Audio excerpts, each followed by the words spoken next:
Dylan Raiola is a bust, or is Nebraska just a bust maker? Dylan Raiola is a bust because of the coaches and culture at Nebraska. A bust is a highly touted recruit or draftee who does not live up to expectations.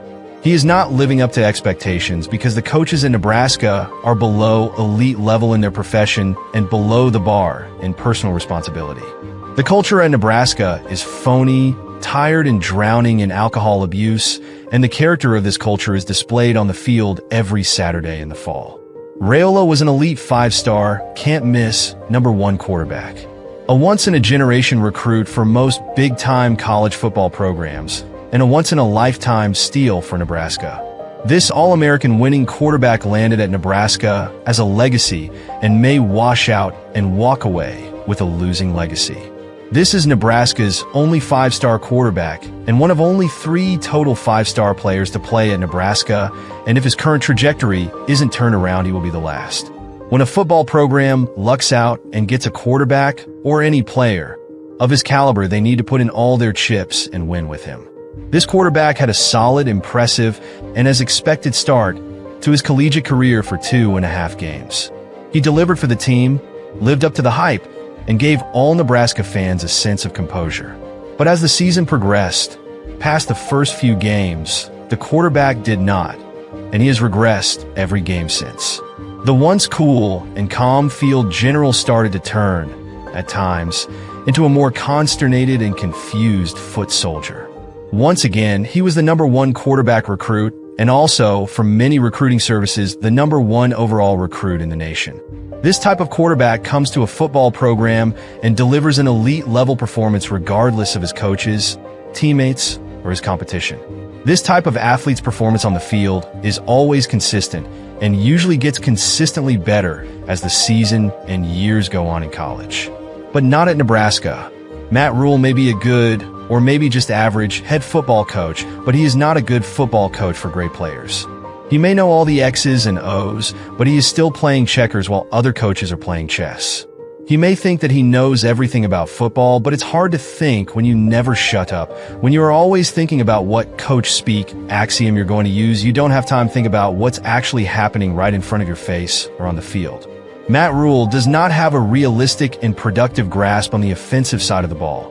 Not for offensive game planning, in-game planning, time management, and player development, especially at quarterback. Remember his first big player personnel decision as Nebraska's head football coach. The athlete he searched the whole nation for. The one quarterback who would lead Nebraska to a successful and winning first season. The quarterback Coach Rhule picked turned out to be not only the worst quarterback in the history of Nebraska, but the worst player in the history of Nebraska sports. Although football is a team sport, the player he chose, mentored, and molded single-handedly lost every game he started, and even single-handedly lost games he didn't start but came in as a backup. Matt Rhule tried to make a terrible quarterback the starter, and now he is making the 5-star starter terrible. Matt Rhule does not have an offensive mind. He is not a quarterback's coach, and he is doing no one, including Dylan Raiola, any favors making decisions on the offensive side of the ball. Unfortunately, his offensive coordinator is even worse. The head coach seems to make almost as many bad or questionable assistant coaching decisions as he makes in time management.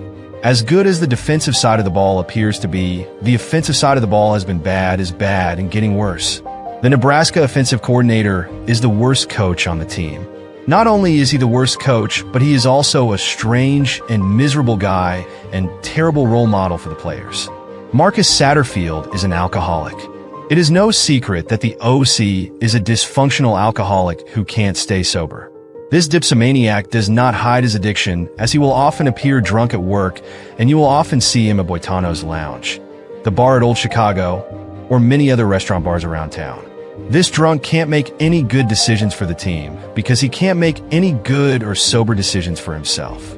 This inebriates addiction is destroying the season, the team's performance, and the freshman quarterback's future.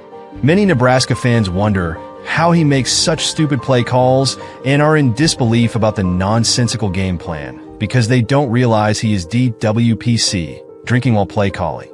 Nebraska fans have every right to call for this cockeyed coach's termination because he is wasted and wrecking everything he tries to coordinate. The head coach and enabler is not making anything better by ignoring this South situation. Alcoholism is synonymous with Nebraska football, as well as for most college football coaches and sports coaching in general. Many coaches overlook the problem drinkers on their staff because they are ones themselves.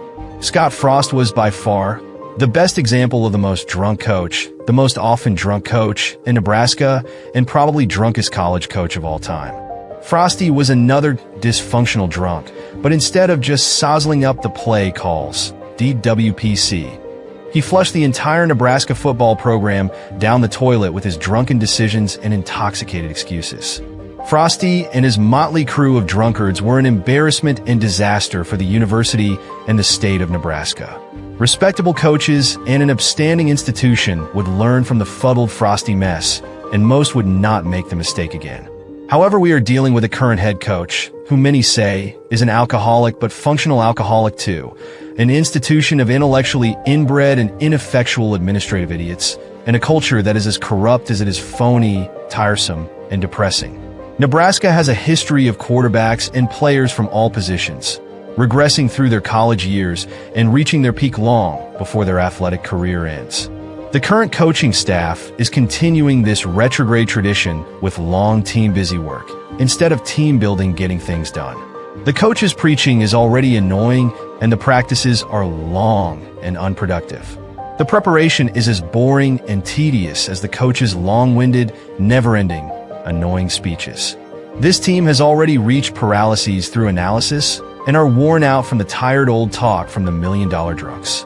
These drunks have embraced the new Nebraska way, blissful obliviousness where pathetic grown men lead by imbecilic arrogance and meaningless platitudes. The current culture in Nebraska is stale at best and fraudulent in reality.